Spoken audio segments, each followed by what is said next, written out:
नमस्कार, तुमचं पुन्हा एकदा स्वागत आहे आपल्या ईशा क्रिएशनच्या यूट्यूब चॅनलमध्ये. आणि आजचा डेली मिनी ब्लॉगचा दिवस आहे 64. आणि आपण बघू शकतो की आपलं रिशाज क्रिएशनचा पण एक पॅटर्न आपण सांगितलेलं, तर हा धोती पॅटर्न आहे, हा रेडी झाला आहे.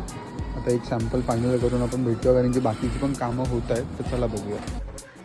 तर इथे आपल्या दादानी लावलेला कस्टमरचा ड्रेस, आणि हा ड्रेस थोडा युनिक पॅटर्नमध्ये घेतलेला मास्टरनी.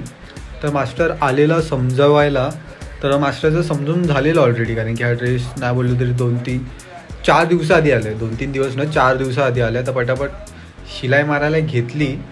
आणि त्यानंतर आपण बघतोच आहे की आपले जे तोरण आहेत आंब्याचे, ते पण रेडी होत आहेत. तर चला बघूयात.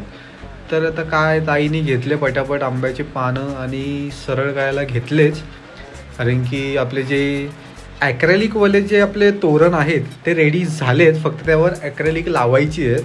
तोपर्यंत मग ताई हे सरळ करून घेते, ह्याला नीट अरेंज करेल, आणि मग नंतर आपलं तोरण रेडी झालं आहे. आणि ऑलमोस्ट, आणि ह्याची एवढा चांगला सेल आहे ना, आणि हा हॉट सेल आहे आपला शॉपचा. त्यानंतर अजून एक काम चालू होतं तिथे चाच्याचं, आपल्या म्हणजे मशीनवर पल्या चाच्याचं. तर आपण बघू शकतो की तो पटापट चढला स्टूलावर आणि काय करतो आहे, ती जरी आहे ना ती मॅच करते, कारण की मशीन वर्क करायला घेतलं आहे. आणि ह्या रेडवर कॉपरचं आहे, तो कॉपर टोन मॅच करतो आहे. पण बघू शकतो, पण किती वर खाली झालं. आता ॲटलाच भेट. तर शॉपला पोचलो आपण आणि बघतो काय, तर मास्टर एका कस्टमरला ब्लाऊज सजेस्ट करत होते आणि दुसरे कस्टमर ज्वेलरी बघत होते. त्यानंतर हे कस्टमर आलेले आपल्याकडे बेबी शॉवरचं विचारायला, तर त्यांना साडीवर मशीन वर्क करून हवे, बाळकृष्ण किंवा राधाकृष्णचं.